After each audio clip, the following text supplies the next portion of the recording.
now please recognize Dr. Adams from North Carolina for 5 minutes of questions. Thank you, Mr. Chairman, and thank you as well to the ranking member. Good morning, Secretary Vilsack.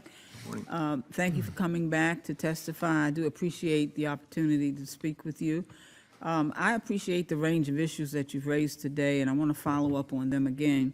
Equity in USDA and in agriculture, USDA's purchasing power, addressing competition and distributing resources to distressed and disadvantaged farmers via the IRA. But I especially appreciate you naming food insecurity as an issue, because I want to address something that we've been hearing in and around this committee as we approach a farm bill.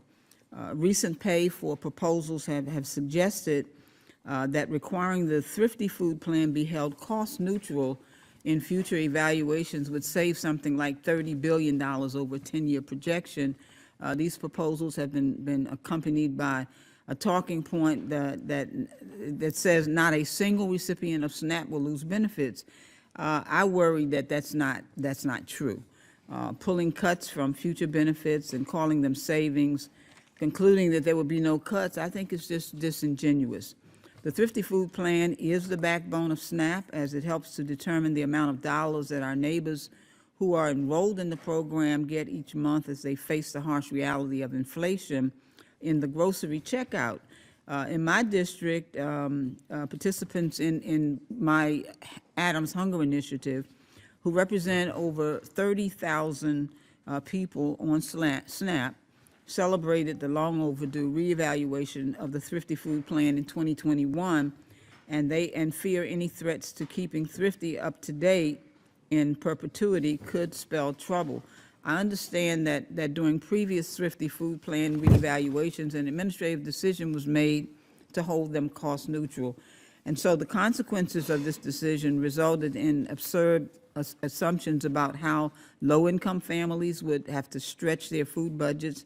For example, prior to 2021, the Thrifty Food Plan assumed weekly diet of a family of 4 would include 12 pounds of potatoes, 25 pounds of milk, 20 pounds of orange juice, 5 pounds of fresh oranges. And I don't think any of us could reasonably eat a diet consisting substantially of potatoes, milk, oranges for long periods of time, let alone get our children to do that. So my question is, how would holding future Thrifty Food Plan reevaluations cost neutral impact the ability of the Thrifty and therefore SNAP benefits to be based on a realistic food plan? And could it undermine our ability to improve the diet of SNAP participants by making it more and more difficult for them to afford more expensive but critical foods like fruits and vegetables?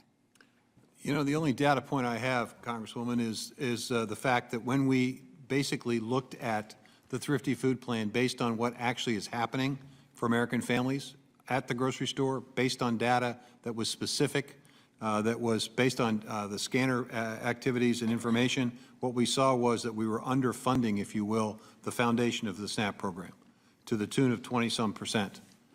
So I think the challenge and the problem is, if you try to maintain a steady course, you're essentially going to transition away from looking at what's happening at that particular time in grocery stores, and over time you're going to create a benefit that will not adequately support the families that need the help.